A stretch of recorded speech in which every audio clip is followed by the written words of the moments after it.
All right, well, it looks like we've got a good group of folks that have entered the room, so we'll go ahead and get started. Again, thanks for joining us. My name is Heather Miller. I'm an adult programming librarian at the La Crosse Public Library, and we're so glad you could join us for Homegrown Health this evening. We're joined by Lori Steers-Volz, and she is a family nurse practitioner and clinical herbalist. She's also the owner of Herbs All Around, and tonight she'll be demonstrating that all around us, we have the materials and knowledge to help each other be healthy. So thanks again for joining us, and I'll turn it over to you, Lori. Thank you so much, Heather. What a nice introduction. Hi, everybody.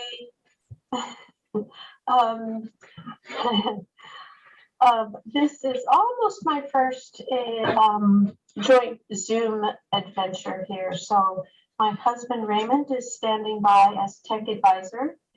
And knock on wood, everything should go just fine. Tonight, I'm going to just do a real kind of a general overview of how herbs and foods fit into our daily health. And also I hope it gives you a little bit of just some creative ideas and inspiration, and also gives you a feeling that you can do all this stuff pretty darn cheap, and it's not really complicated, and it's a lot easier to do than a lot of people might think. So I want you to feel inspired at the end of this talk to start stocking your pantries and your bathroom cabinets with all kinds of herbal goodies. You can ask questions as we go along. If it's a long, deep, complicated one, I might have us wait until the end of our talk. So the talk's going to be about an hour, and just keep that in mind. First, what I'm going to do is talk a little bit about the background of herbs and healing. We're going to talk about 3 areas that might be of broad interest. And the first one being digestive health, and the second one, the management of the dreaded colds and flu. And then a third large area that is of interest to everybody is skincare. Then I have lots of show and tell. When I do these classes in person, there's lots of sipping and nibbling and smelling and tasting and playing around. So hopefully we'll be able to get together in real physical person someday soon, and you can smell all this amazing stuff I have in my kitchen right now. So let's see, a little bit about me. I'm 10 years old. I've been a nurse forever. Actually, I've been a nurse for about 36 years. A nurse practitioner since 96, whatever that makes me. And I've been studying herbs for about 30 years, either informally. I've had about 3 years of training with 2 different excellent teachers for a more structured training. And so my background is like a lot of herb learning. It's very eclectic. It incorporates a lot of Indigenous American learning from my first teacher, but she is also Swedish. And so I got a lot of Eastern European and Northern European therapies. My second teacher, Candace Canton, had a lot of Greek and Mideast influence, and she's also an Ayurvedic practitioner. So that's kind of a whole lot of the globe right there. And a lot of herbs are very, very related to wherever spot in the world you might come from. So I encourage you to look into your own ethnic backgrounds and that of the people all around you, and look at all the herbs and the recipes that are seated in that knowledge, and it makes for a much more meaningful and helpful, I think, experience. So I'm going to have Raymond hitch up my phone here so I can walk around the kitchen and show you stuff. And so I would like to show you what an herbalist kitchen looks like. And Heather, if people have questions while I'm walking around, just help me to navigate that technology. So as I was saying, we have kind of three broad areas we might be looking at. And let me get this thing out of the way. So this here is a digestive jam, and it's made with a mixture of different fruits. And these little guys are really good. They're oat peanut butter chewies, and they're made without any wheat flour because I'm trying to withdraw from glutinous substances. The jam is made over here with the fruit, the stew or compote. So that's one area of cooking and medicine that you can do anytime, is just throw a bunch of fruit in the crock pot and cook it up, cook it down, and you can use it in all kinds of ways.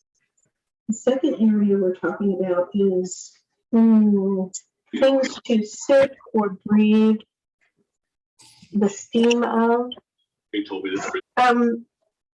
We'll make a tea, and here are all kinds of things to play with that are commonly available. So we'll go over that. And this little guy here I made is a tea wreath. So that's just one idea. And then the other thing that you make, which essentially is a tea, but it's a tea made with onions and garlic and things like that. And so this is a onion, garlic, vegetable soup. It's a very light, sweet broth.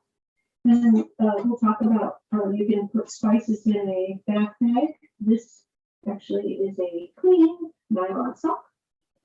Works great.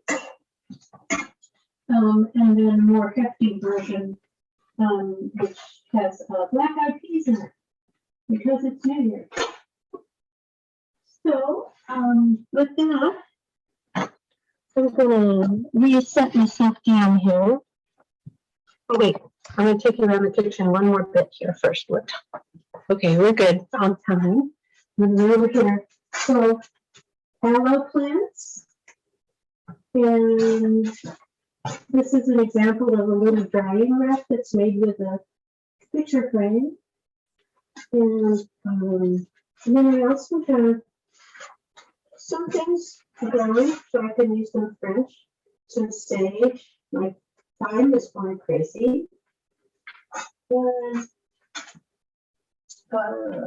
kitchen implements, a dehydrator that I got at Salvation Army. A juicer that a client gave me, total score. Various things like the coffee grinder is very helpful, lots of strainers. So you'll just, if you don't have this stuff already, this is what you want to do to just be able to make your medicine when you need it, or hopefully before you need it. All right, I'm going to turn it over to Heather, and we can review a little bit of information. All right. This may be kind of obvious, but it's worth going over that as long as there have been people and plants living together on the planet, there's been plant medicine.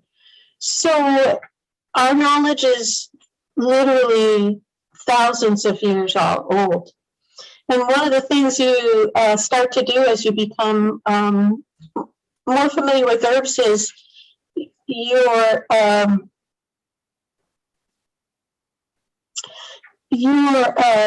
knowledge, you get a sense of things being much older. So old is no longer 2,000 years old. It's more like 10 or 15,000 years. And one of the things that you can start to learn about is traditional ecological knowledge, which includes herbal and food therapies.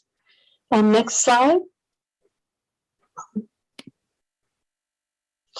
Another really so-called old body of healing knowledge is Ayurveda, which is in what is now the Indian subcontinent.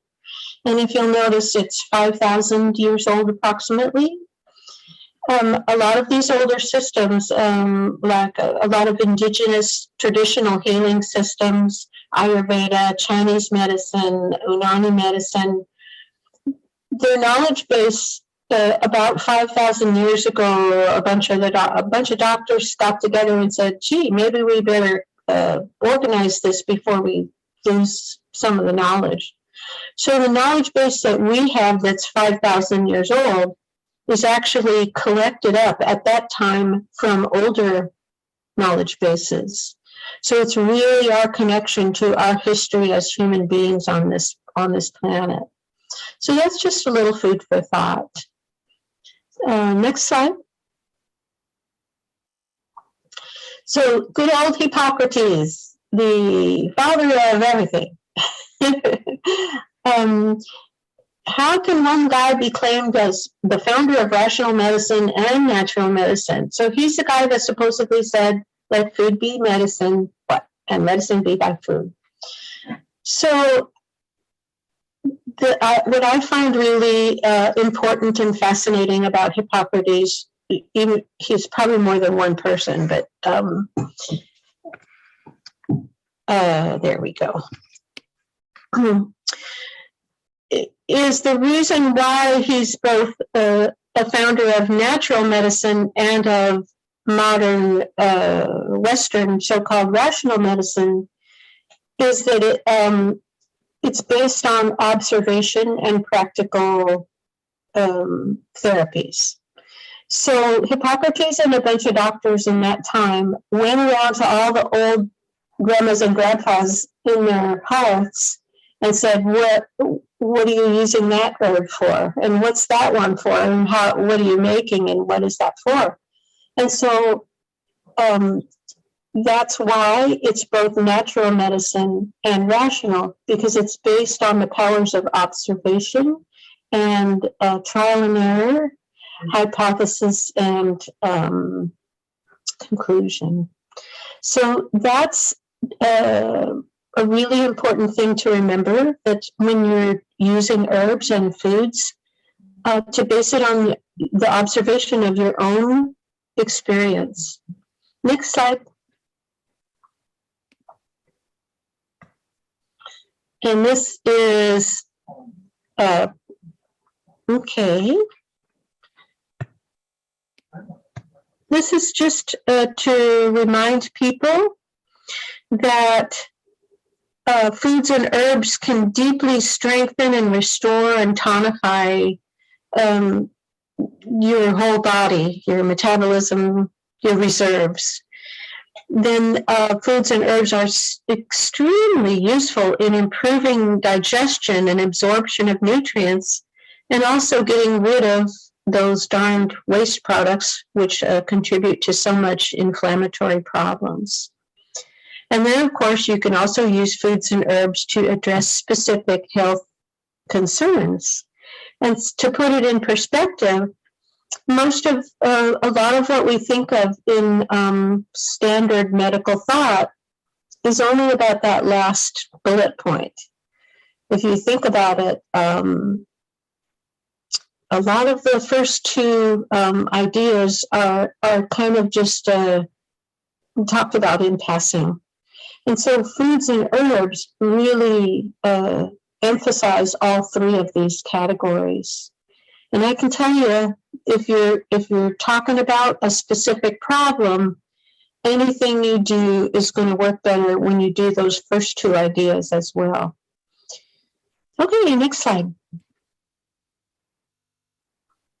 So let's talk about these three areas, and we'll get to some recipes. And good. Know when to go to the doctor. Don't try this at home, or do try this at home, but know when to do which thing. And that's a lot of what I do with clients and classes, is just say, Oh, if you're having chest pain, go to the doctor. And if you step on a nail, go to the emergency room and get help to get it taken out. Examples like that. It's just, come on, don't be silly. Be safe.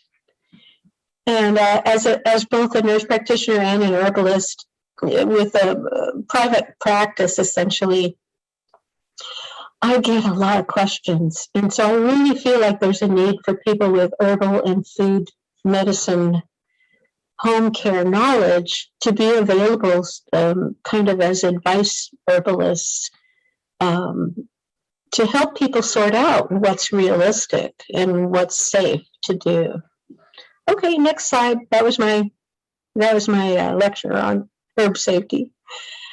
We'll go over these recipes, and again, I guess Heather, you're recording this, so can people have access to these recipes after the presentation, perhaps? Yes, they sure can. Okay. So the digestive jam or fruit compote is kind of whatever you want it to be. If you think about the sweet and tart, and somewhat spicy, but not too acidic, that's going to help your digestion during these cold, wet, or cold, dry winter months. And for this example, I used 2 apples and some cranberries, and actually I had some ginger root already cooked up, raisins, and I put a little bit of cinnamon and cloves, but not very much, and enough water so that everything would not stick. Also, when you use a little bit more water, it makes it this awesome juice. And then you can make syrup out of it or just drink it. It's absolutely yummy. And the only directions are you just simmer everything together.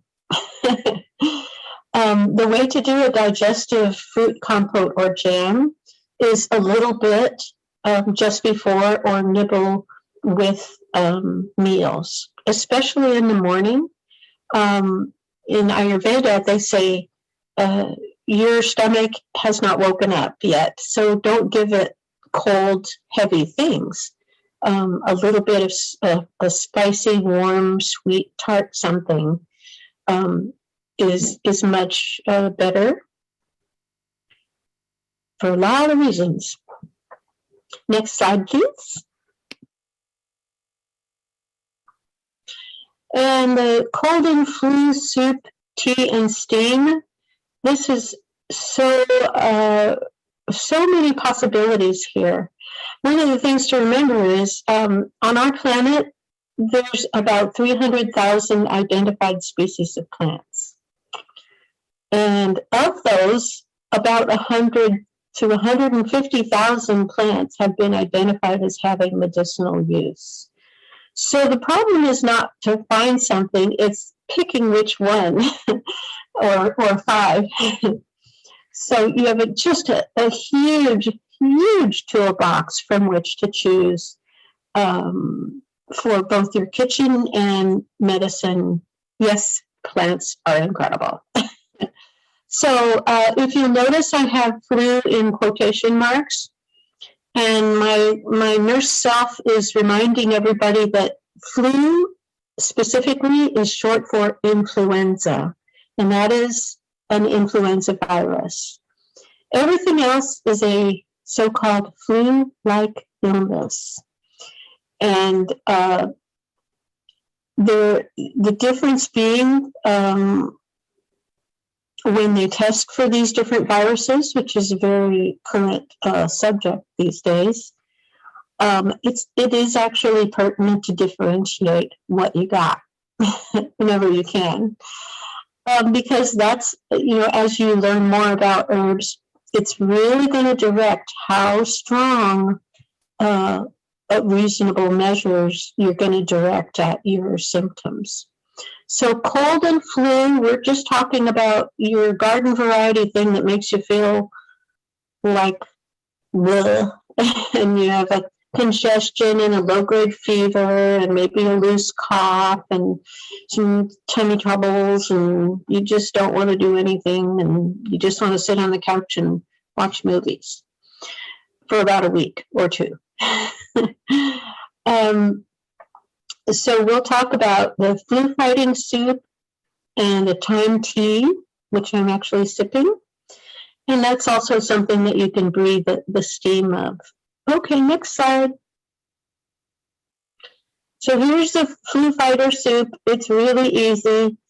As a friend of mine years ago said, if you call Lori after hours, she's going to say, boil 2 onions and call me in the morning. And that's actually a pretty good thing to do. Literally. You can do, this is a vegetarian version of this recipe. You can also get bone and cartilage of choice. Chicken. I actually, for flu fighter, you actually need more fluid than meat.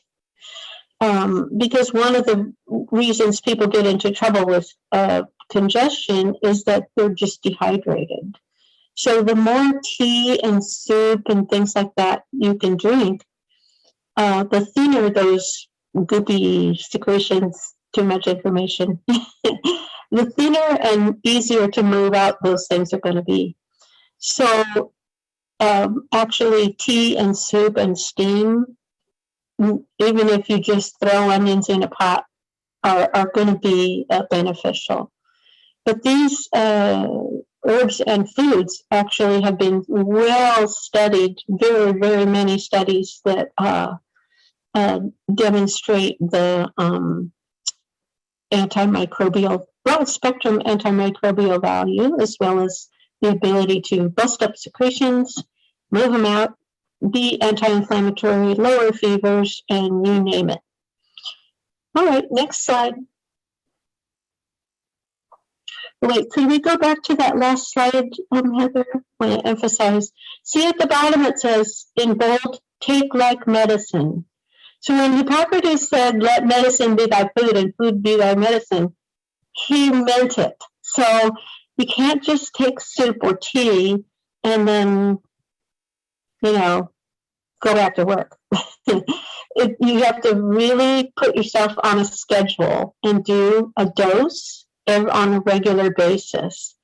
And that is such a key thing to know, that you really do have to treat this stuff like you're giving yourself a course of medicine, and that's going to help you keep a handle on the symptoms. Okay, next slide. All right. Calendula or pot marigold, Calendula officinalis, is really easy to grow. We'll grow some later this year, pretty soon actually. I'm going to start my seedlings. And it is like a medicine cabinet in one flower. It has an amazing broad spectrum antimicrobial picture, antifungal as well. It's gentle anti-inflammatory and also very emollient. It's very soothing and is demonstrated to help wound healing.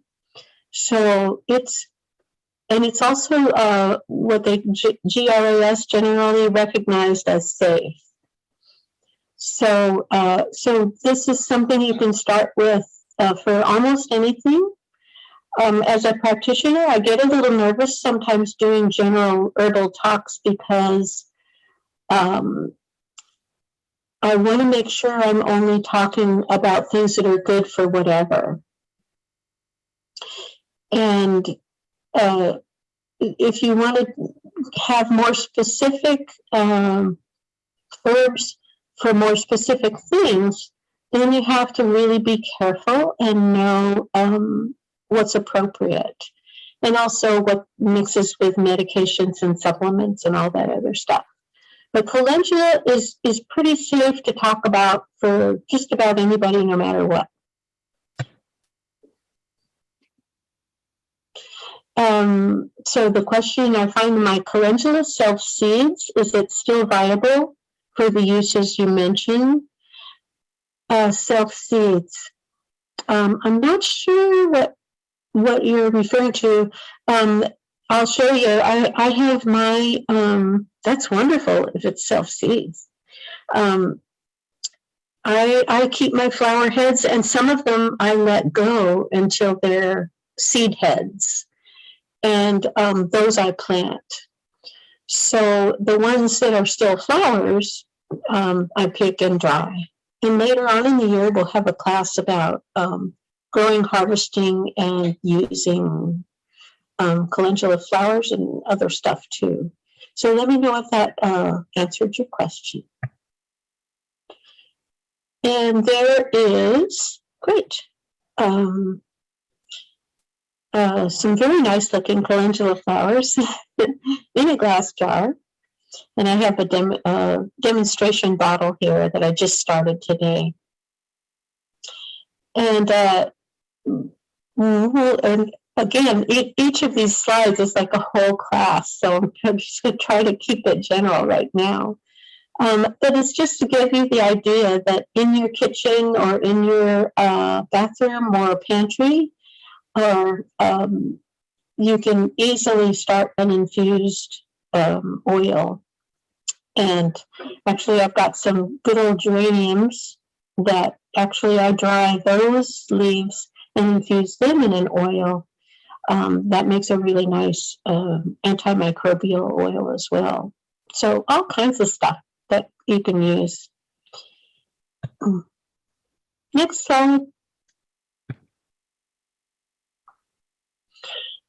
Just as an example of how to use your calendula flower oil, make a foot spa day.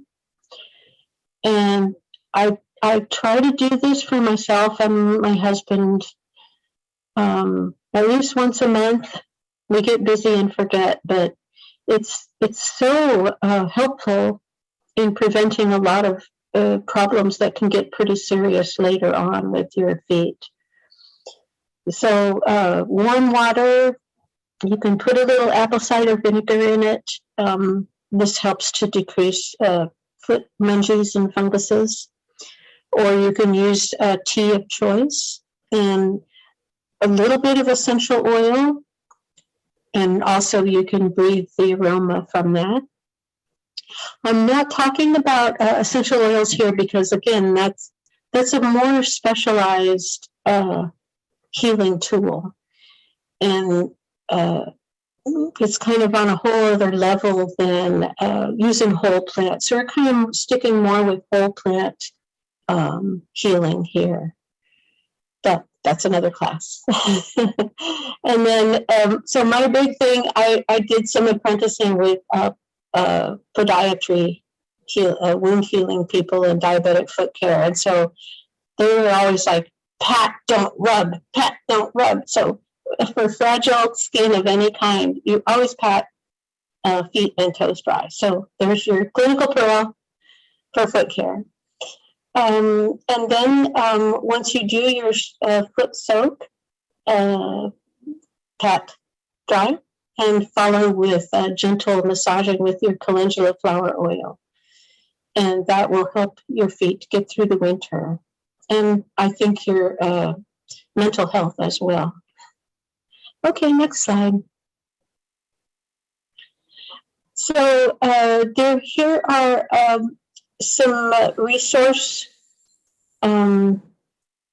organizations for further learning.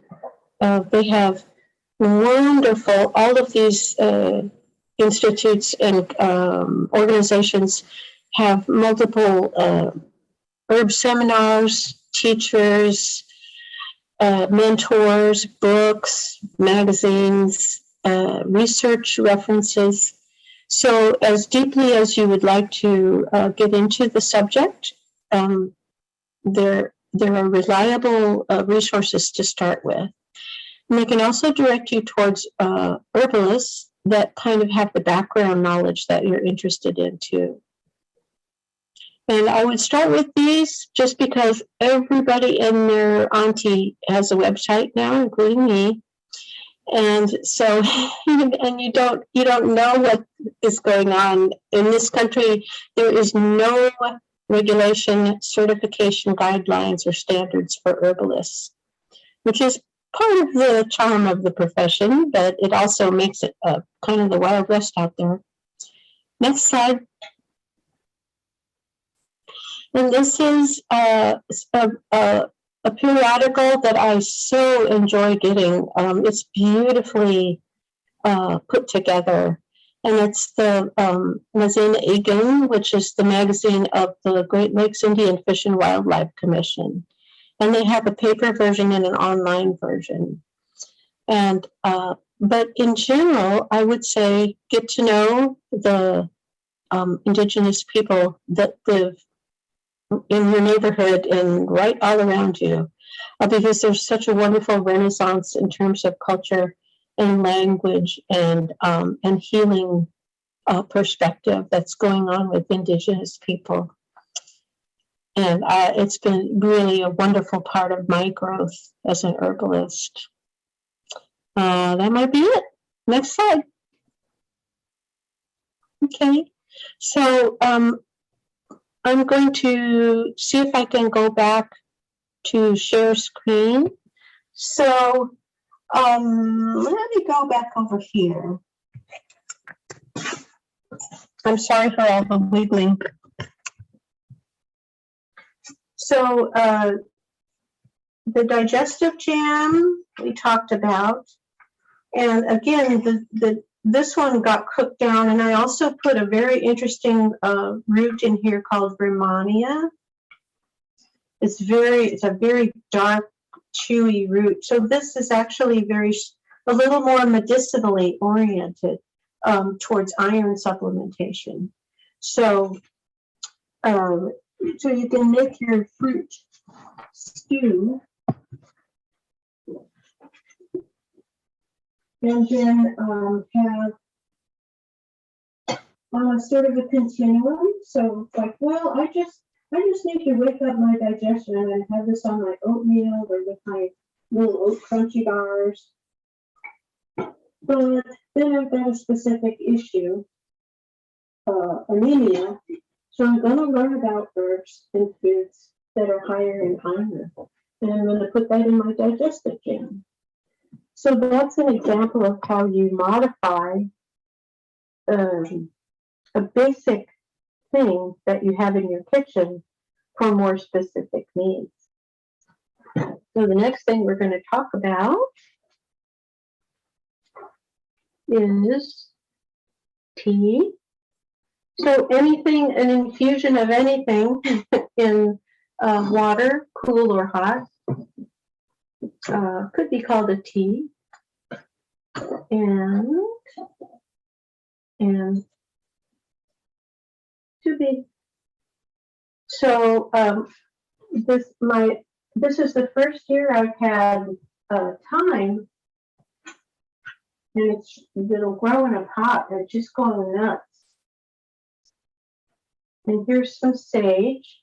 My rosemary's not doing so good. So I'm just going to put a bunch of this in here. And I also have some chocolate mint. And one juniper berry, which is a famous flu fighter. And one sweet bay leaf.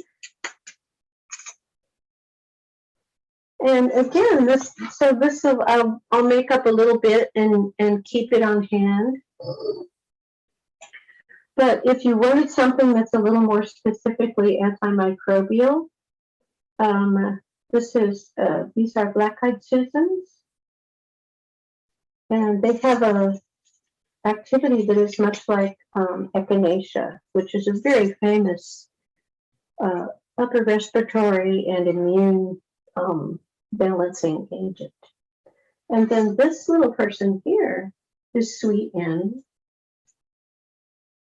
And it's related to wormwood, which has a super interesting medicinal value. So I'm going to put some sweet Annie in there.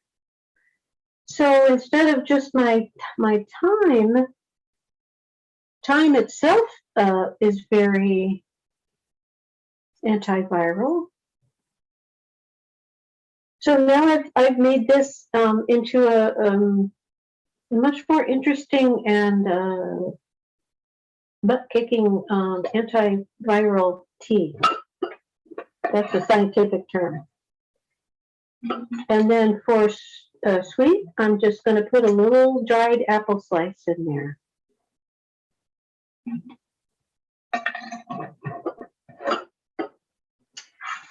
Now get my water.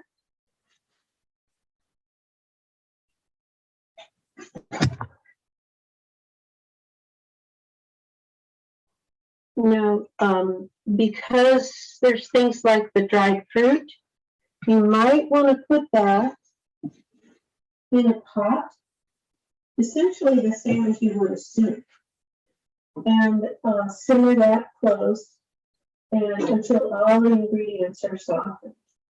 But for some of the thinner and more aromatic leaves, you just pour the hot water over it, just as you would a standard tea. And then I just had to do show and tell with this. Check this out. This is some leftover comb honey. And so I just put a pinch in my cup. Oh boy, I wish you could be here.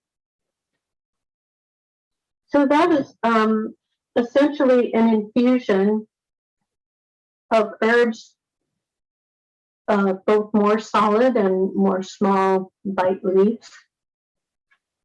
And our soup is essentially the same thing. It's an infusion of veggies in water. And if you wanted, like I said, if you wanted to make it more substantial, you can add cooked rice or beans or things like that. And now I'm going to talk about,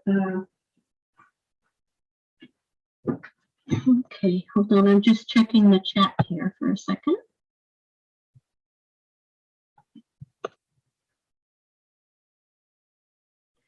Okay, websites again that had to do with herbalism. So I think we'll do that when I sit down again. And so we'll review those websites. And then please share how you combine your nursing with your herbalism. Oh boy, that's a good question.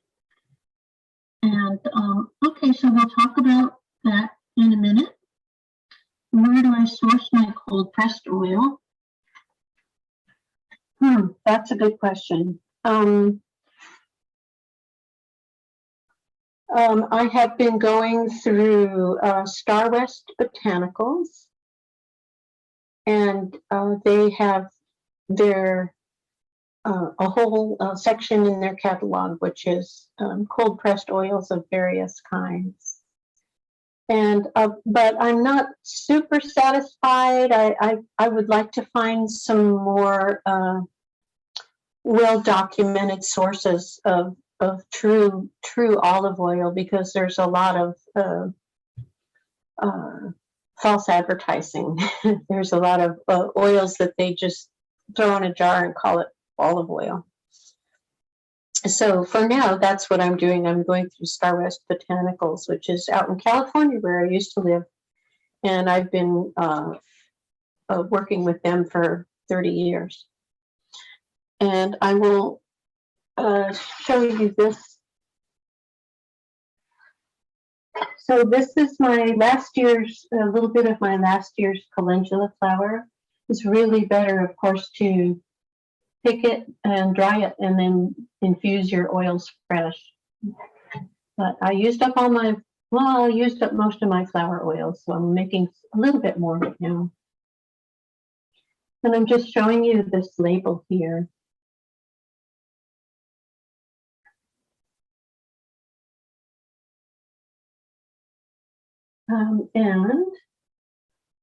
The flower oil has this beautiful golden color to it. And here's an infusion that I just started today. Sometimes I also use grapeseed oil. And I even had some rosehip seed oil that I have made an infused oil with. And again, that's another class that's all kinds of oil infusion things to try. And if you'll notice, this is how I keep my store small amounts of herbs in tins. So, all right. I'm going to switch back over to computer. So let me go back to a couple of these other questions. There you go. Okay. Is there a good reason not to store herbs in clear mason jars? No. You can store things in mason jars quite easily. And actually, I'll bring something over here. So, big jar. And but if you'll notice, I wrapped some seed catalog paper around it. Because if you use a clear jar, more light can get in. So when I store things in glass jars, I use a darker colored jar whenever I can get it, or I just wrap tape around it, and then you don't get as much things going stale or oxidizing. You can also, if you're putting things in glass jars, you can put them in a pantry or cupboard or closet. And the reason why I'm smiling is because my first herb teacher said, "You will never have a closet again. All your closets will be filled with herbs." And she was right. So yes, you can store things in clear jars. You just need to keep things away from too much light or heat, or cold, even cool temperature. And also, you want to try to keep things with the least amount of air in them as well. Let me go back to, does that answer your question okay? Let's see. Okay, so I'm going to go back. Actually, the cold pressed oil, I have a friend who's an herbalist and a massage therapist. And I keep meaning to ask her because I think she has a better detailed knowledge of what's the best cold pressed olive oil. So maybe I'll post that on the website when I find that out. So how do I share my nursing with my herbalism? Boy, have I gotten a lot of practice. I think the way I do that is by going back to good old Hippocrates and basing what I do on observation and experimentation and conclusion. And also learning more botany has been wonderful as well. So, for example, if somebody says, let's see, I've had so many questions lately. I have a headache. What should I do? What do you got? And so I'll use my nursing background essentially to triage, because I know the signs of a stroke. and I know the signs of other things that might be serious, need to go to the doctor. So I think that kicks in right away, and I'll say, okay, well, you got a headache. And I've also had so much training in my nursing background in doing histories, like a targeted 5-minute history in the emergency room or something. So, I can go, okay, where is it? Where does it radiate to? When did it start? What starts it? What stops it? What makes it better? What makes it worse? Recent history, what's going on. So all that stuff is from my more medical background. But the practical Ayurveda aspect has to do with identifying the qualities of things. So you say, okay, you identify, is it a hot or a cold thing? Is it acute or chronic? Is it dry or wet? Is it surface or deep? And then you just literally pick the first foods and herbs that balance that out. So, so if somebody has a dry, I have a headache, it's right between my eyes and it feels really dry. I feel really like scratchy, dry eyes and headache, and it's worse because I've been on the computer for the last 5 hours and I have forgot to blink. So, oh darn.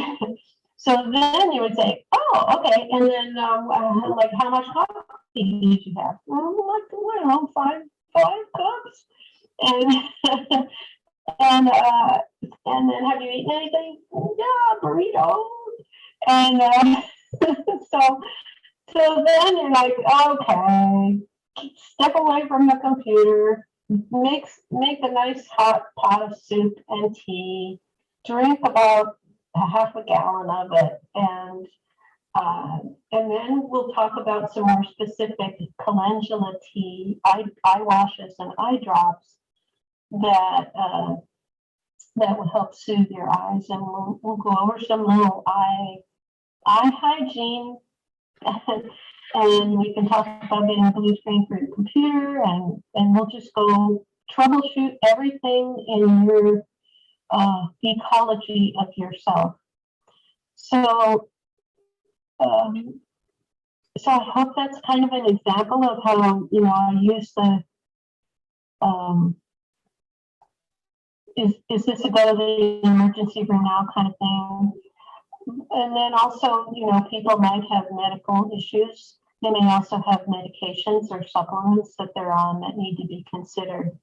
That a nursing medical background is super helpful, because lots of times somebody will say, "Oh, my brother told me to put let's see, what's one? Oh, wintergreen essential oil eye drops," and so he told me to cool everything off. It's like put a drop of essential oil in some water and put it in my eyes, and that's a no-no.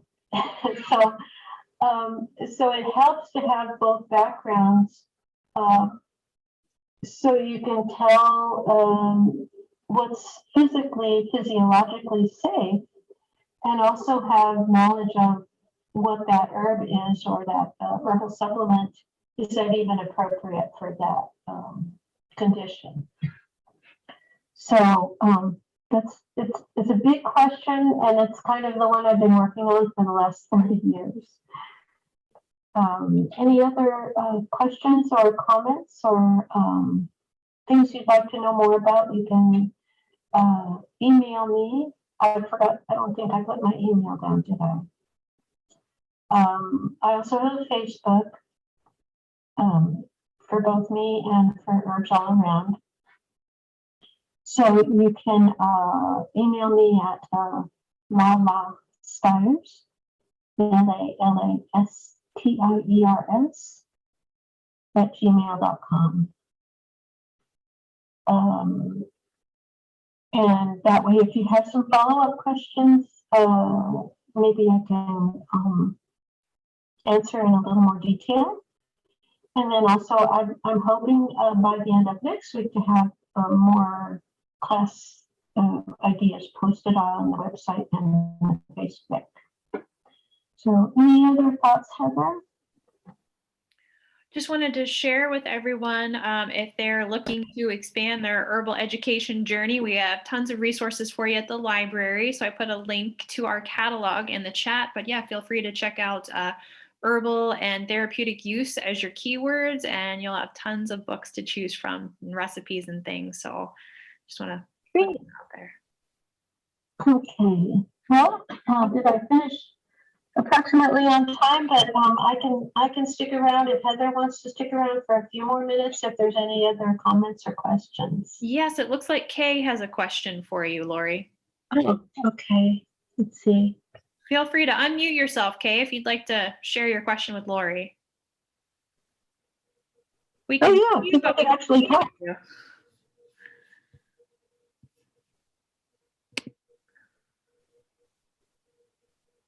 No? No, I'm working on it. There you go. Am I unmuted?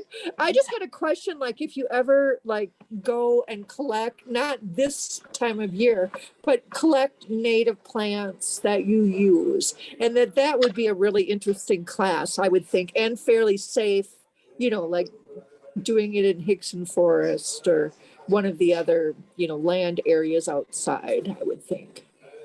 Yeah. I don't know, I've got weird light here. Ah, here we go.